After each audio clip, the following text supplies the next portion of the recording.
उत्तराखंड कांग्रेस चंपावत उपचुनाव से पहले भले ही एकजुटता की दुहाई दे रहे हो, अल्मोड़ा के विधायक मनोज तिवारी और लोहाघाट के विधायक खुशहाल सिंह अधिकारी को भले ही चंपावत का पर्यवेक्षक तय कर दिया हो, लेकिन पार्टी के भीतर की तकरार असल में बाहर आई जा रही है। चंपावत उपचुनाव को लेकर जो बैठक थी उसमें हरीश रावत तो मौजूद रहे, लेकिन प्रीतम सिंह नहीं पहुंचे। प्रीतम सिंह यानी पूर्व नेता प्रतिपक्ष, पूर्व प्रदेश अध्यक्ष, सीनियर नेता कांग्रेस के, उनका बैठक में न आना कई सवाल छोड़ गया। वो भी इसलिए क्योंकि दिन में प्रीतम सिंह खुद एकजुटता की बातें कर रहे थे, खुद वो गुटबाजी के आरोपों से खुद को आहत बता रहे थे और उन्होंने एक बार फिर आलाकमान की भूमिका पर भी सवाल उठा दिए, क्योंकि जिनकी रिपोर्ट पर आलाकमान ने कार्रवाई की उनको लेकर प्रीतम बहुत खफा है। मुझे कई लोगों ने कहा कि साहब नेता प्रतिपक्ष बनने पर, कांग्रेस अध्यक्ष बनने पर, उपनेता बनने पर प्रीतम सिंह नाराज है, इस बात से नाराज है।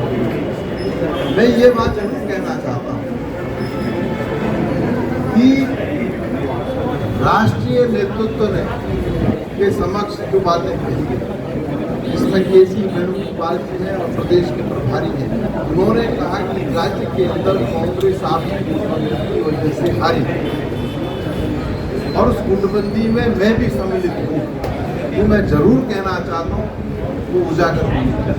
मैंने किस स्तर पर गुटबंदी की, मैंने किस स्तर पर कांग्रेस को नुकसान पहुंचाने वाला बयान दिया, किसी नेता के खिलाफ बयान दिया या किसी अधिकृत प्रत्याशी को हराने का काम किया है, तो मैं अगर ये मैंने कृत्य किया है तो मैं गुटबंदी मेरे पे जो है बिल्कुल ये आरोप चस्पा भी होना चाहिए और ऐसी परिस्थितियों में तो फिर मुझे विधायक बने रहने का भी कोई नैतिक अधिकार नहीं। गुटबाजी के आरोपों में घिरे प्रीतम सिंह जांच की बात कर रहे हैं और दोषी पाए जाने पर विधायकी छोड़ने यानी चक्राता विधानसभा सीट से इस्तीफा देने की बात भी वो बार बार कर रहे हैं, चेतावनी दे रहे हैं, धमकी दे रहे हैं। लेकिन सवाल ये कि क्या आलाकमान ने बिना कुछ सोचे समझे ही प्रीतम को साइडलाइन कर दिया? शायद यही सवाल प्रीतम को सता रहा है और इसीलिए वो परेशान भी हैं। लेकर के नेता प्रतिपक्ष तक रहते हुए मैंने कभी ऐसा कोई बयान नहीं दिया जिससे कांग्रेस को कोई क्षति पहुंचे।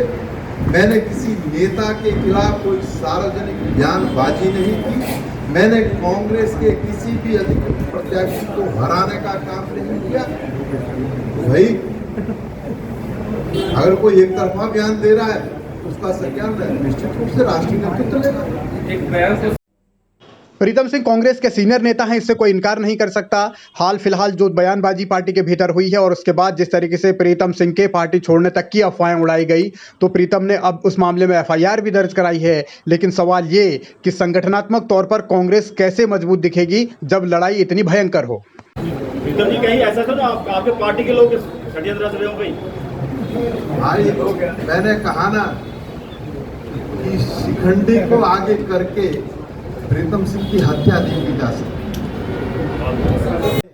साजिश वाली सियासत आखिर कौन कर रहा है, इसे लेकर कांग्रेस के भीतर हर नेता एक दूसरे को शक की निगाह से देख रहा है। हालात ये हैं कि पार्टी के नेता एक दूसरे का आमना सामना करने को भी तैयार नहीं हैं। आरोपों की बौछार की जा रही है और गुटबाजी जिस तरीके से कही गई पार्टी के भीतर, तो वो गुटबाजी कौन कर रहा है? प्रीतम कह रहे हैं मैं गुटबाजी नहीं कर रहा। हरीश रावत खुद को सीनियर नेता बताते हैं, दूसरे नेता कहते हैं कि सबको एक साथ लेकर चलेंगे। तो फिर आखिर कांग्रेस के भीतर ऐसा कौन है जो गुटबाजी कर रहा है? अगर ऐसा कोई नहीं है तो फिर क्या कांग्रेस का आलाकमान झूठ बोल रहा है?